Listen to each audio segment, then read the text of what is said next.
Hello friends, welcome back to my YouTube channel English literature hub with Ruby Raj. आज हम लोग discuss करेंगे William Shakespeare के द्वारा लिखी गई एक और historical play Henry four part 2 को। इसके पहले मैंने पिछले वीडियो में इसका first part Henry four part 1 को डिस्क्राइब किए हुए हूँ और आप सभी से रिक्वेस्ट है कि इस वीडियो को देखने से पहले आप हेनरी फोर पार्ट 1 को चैनल में जाकर ज़रूर देखें ताकि आप इस वीडियो को अच्छे से समझ सकें। तो चलिए बिना देरी किए हुए इस वीडियो को स्टार्ट करते हैं। यह वीडियो एग्ज़ाम ओरिएंटेड है जो आपके एग्ज़ाम के लिए यूज़फुल साबित हो सकता है, तो इस वीडियो को लास्ट तक ज़रूर देखें। तो चलिए वीडियो स्टार्ट करते हैं। पहले देखते हैं introduction. Henry four part 2 is a historical play by William Shakespeare written around 1597 to 1598। Henry four part 2 जो है एक हिस्टोरिकल प्ले है। इसको विलियम शेक्सपियर के द्वारा लिखा गया था लगभग 1597 और 1598 के आसपास में। It is the sequel to Henry four part 1 and continue the story of king Henry four, prince Hal and the sir John Falstaff. ये जो है हेनरी फोर पार्ट 1 का ही अगला भाग है जो कंटिन्यू करता है इस किंग हेनरी फोर, उसका बेटा जो है प्रिंस हॉल एंड उसका जो प्रिंस हेल का जो दोस्त है जॉन फॉलस्टॉप के कहानी को कंटिन्यू करता है इस पार्ट में। The play focus on the theme of leadership, responsibility, aging, loyalty, justice and the transfer of power। और इस प्ले का जो थीम है वो है लीडरशिप है, रिस्पॉन्सिबिलिटी है, एजिंग है, लॉयल्टी है, जस्टिस है और transfer of power. It ends with the Prince hello become King Henry 5। और ये प्ले जो ख़त्म होता है वो जो उसका बेटा है हेनरी 4 का प्रिंस हेल, जब वो हेनरी राजा बन जाता है एज ए हेनरी 5, तो इसके साथ ये स्टोरी जो है ये प्ले जो है ख़त्म होता है। तो चलिए पहले देखते हैं इसके एग्ज़ाम ओरिएंटेड फैक्ट। तो पहला ऑथर, इसके जो ऑथर है विलियम शेक्सपियर है। जेंड्रा जो है हिस्टोरिकल प्ले है, हिस्ट्री प्ले है और इसको लिखा गया था अराउंड 1597 टू 1598 और इसको पब्लिश कराया गया 1600 में।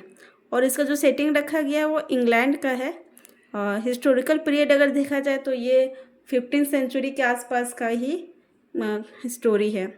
इसका मेन थीम देखते हैं, kingship and leadership, responsibility, honour, justice, ageing and death, loyalty and power and succession. अब मेन कैरेक्टर्स को देखते हैं। ये हेनरी फोर पार्ट 1 में यही कैरेक्टर थे, सिर्फ जो एक है चीफ जस्टिस और प्रिंस जॉन जो है नया कैरेक्टर है। प्रिंस जॉन जो है हेनरी 4 का ही छोटा बेटा है और चीफ जस्टिस जो है ये लॉर्ड चीफ जस्टिस है इंग्लैंड का। बाकी जो भी कैरेक्टर है वो पार्ट 1 के ही कैरेक्टर हैं। तो चलिए अब समरी को देखते हैं। After the death of Hotspur, rebellion is still continuous in England.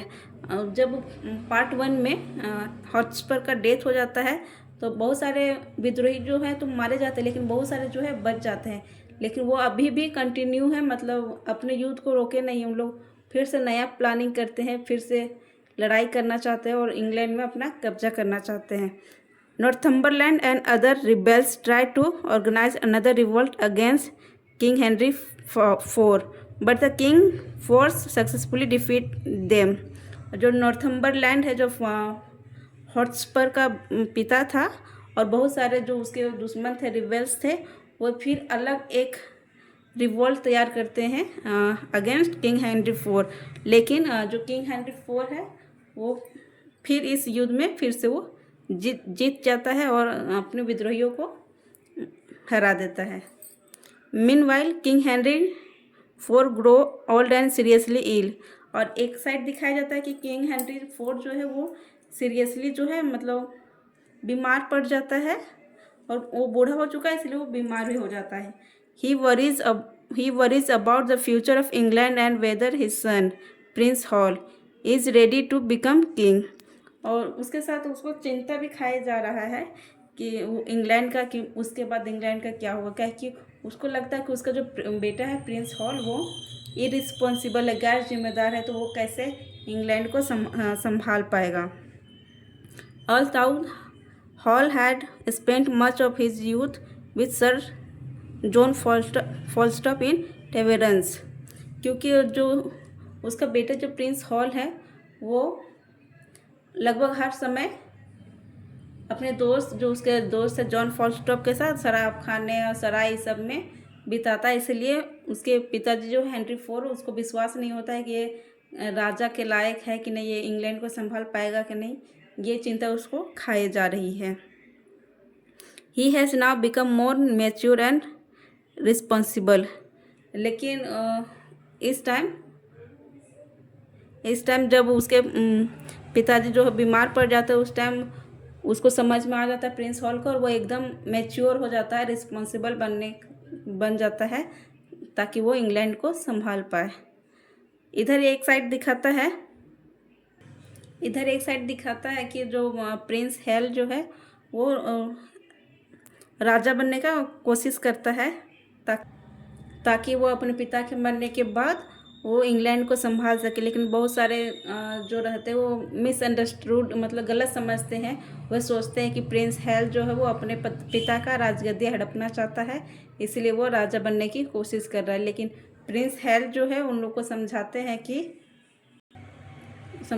कि वो जो है अपने पिता का डीपली रिस्पेक्ट करता है, इसीलिए वो रिकंसाइल्ड है कि वो अपने पिता की इच्छा को पूरी करना चाहता है, इसलिए वो राजा बनना चाहता है और इंग्लैंड को संभालना चाहता है। क्योंकि उसके पिता चाहते थे कि उसका जो बेटा है प्रिंस हेल वो एक रिस्पॉन्सिबल इंसान बने और इंग्लैंड की राजगद्दी को संभाले। Soon afterward, King Henry IV dies and Prince Hal become King Henry V। और कुछ दिन के बाद जो उसके पिता जो हेनरी फोर वो एक्सपायर कर जाते हैं, डेथ हो जाता है उनका, और उसके बाद जो प्रिंस हेल जो है वो किंग बनते हैं एज ए हेनरी V। एक साइड इधर नया सीन दिखाता है। Falstaff expect that his old friend will reward him after becoming king. Falstaff जो है उसका दोस्त जो अब एक बहुत सारे सैनिक का सेनापति बन गया था, वो सोचता है कि अब उसका जो पुराना दोस्त है प्रिंस हेल वो तो अब राजा बन गया तो ज़रूर कुछ रिवॉर्ड करेगा, कुछ पुरस्कार वगैरह देगा। लेकिन उसके जस्ट अपोजिट होता है। Instead the new king publicly reject Falstaff, declaring that he must leave behind his careless youth and rule with justice and responsibility। इधर दिखाता है कि जो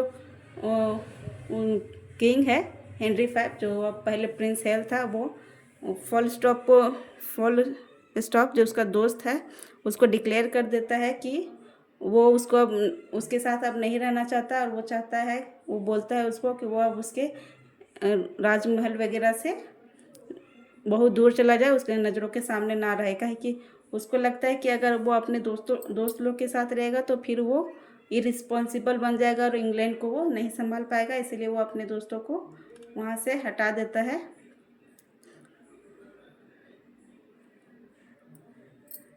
The play ends with Henry V preparing to lead England into a new era of peace, justice and strong leadership। और जो play होता है वो यहीं पे ख़त्म हो जाता है। और हेनरी V जो है वो अपना प्रिपरेशन करते रहता है कि वो कैसे इंग्लैंड को संभाले और न्याय और शांति स्थापित करे अपने शासनकाल में। अब चलिए इसके कंक्लूजन को देखते हैं। Henry IV part 2 is a play about transformation and leadership. Henry IV part 2 जो है वो एक प्ले है जिसमें ट्रांसफर होता है लीडरशिप का और पावर का। Shakespeare show how Prince Hal leaves behind his youthful mistakes, accept the responsibility of kingship and become King Henry V। इसमें दिखाया जाता है कि जो प्रिंस हेल जो है वो कैसे अपने टाइम के मिस्टेक्स को वो रियलाइज़ करता है और एक रिस्पॉन्सिबल राजा बनता है। The rejection of Falstaff symbolize Hal's commitment to duty over personal friendship, making the play an important study of political responsibility and moral growth. और जो रिजेक्शन दिखाता है इसमें फॉलस्टॉप का कि वो फॉलस्टॉप के साथ रहने के लिए उसके साथ रिलेशन रखने के लिए वो रिजेक्ट कर देता है, वो दिखाता है कि कैसे एक पर्सनल रिलेशन जो है वो किसी एक रिस्पॉन्सिबिलिटी के नीचे आ जाता है। इसमें ड्यूटी को ऊपर दिखाया जाता है और फ्रेंडशिप को नीचे नीचे कर दिया जाता है कि duty is more important then friendship. और इसी के साथ जो है ये वीडियो यहीं पे ख़त्म होती है। अगर वीडियो आपको अच्छा लगे तो प्लीज़ लाइक एंड सब्सक्राइब करें। Thanks for watching this video.